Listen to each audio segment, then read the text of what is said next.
聖誕節又到啦，難得有幾日假期，化個靚妝見下朋友，順便我哋重溫下一啲簡單嘅美妝技巧啊！想個妝貼啲就可以搽啲 toner 先至再上粉底啦。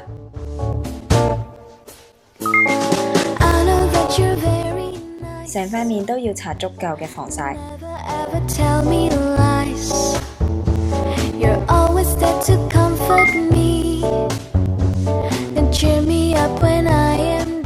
今次我想底妝好似着咗燈一樣白少少，所以會用 BB cream 再加埋調色霜，以1:1嘅份量撈埋一齊用。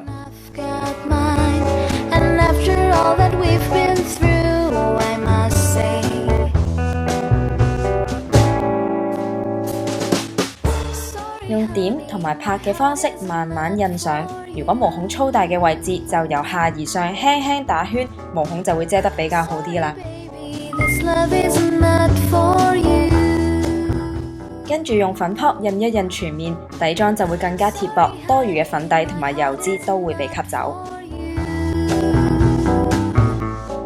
如果覺得遮瑕力唔夠，就可以再用 concealer 去遮好眼圈同埋暗瘡印。用唇膏做胭脂，除咗慳錢之餘，仲好似淡淡地咁樣透出嚟，更加自然。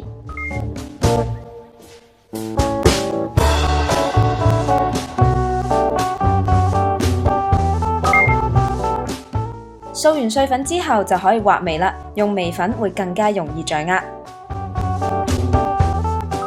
喺淡妝嘅日子都可以突出輪廓 ，highlight 同埋陰影就唔少得啦。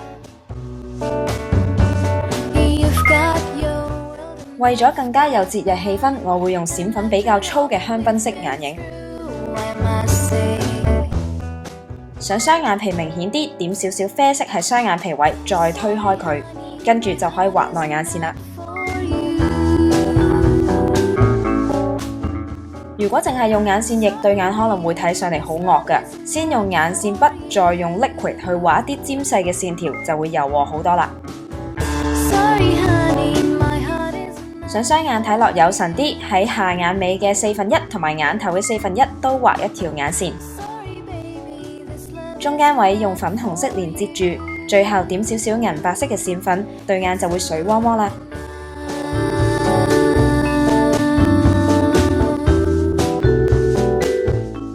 係咪成日都驚夾親自己呢？只要將睫毛鉗45度咁樣上去，就可以夾到根部，而且唔怕夾親自己。眼睫毛同埋胭脂都係淡淡地就足夠啦。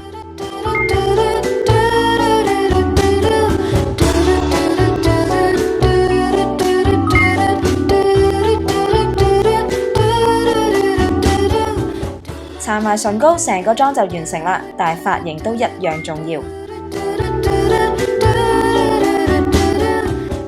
除咗夾攣、紮邊之外，可能髮片都係你嘅好幫手。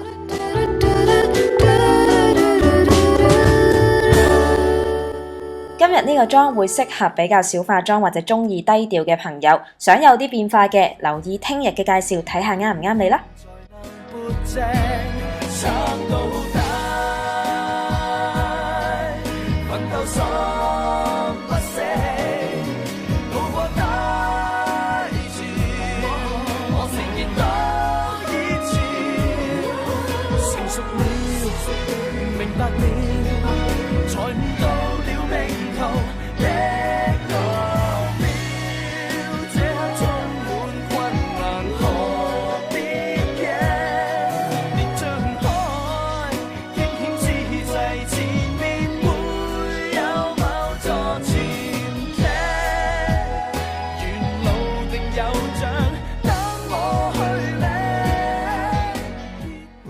有任何嘅意見都可以 follow 我嘅 Instagram 交流一下，或者喺 Facebook 上面應該可以揾到好多志同道合嘅朋友㗎。假如你覺得我呢個 channel 幾有趣的話，不妨 subscribe 一下啦。預祝大家聖誕快樂，Merry Christmas！我哋聽日再見啦〜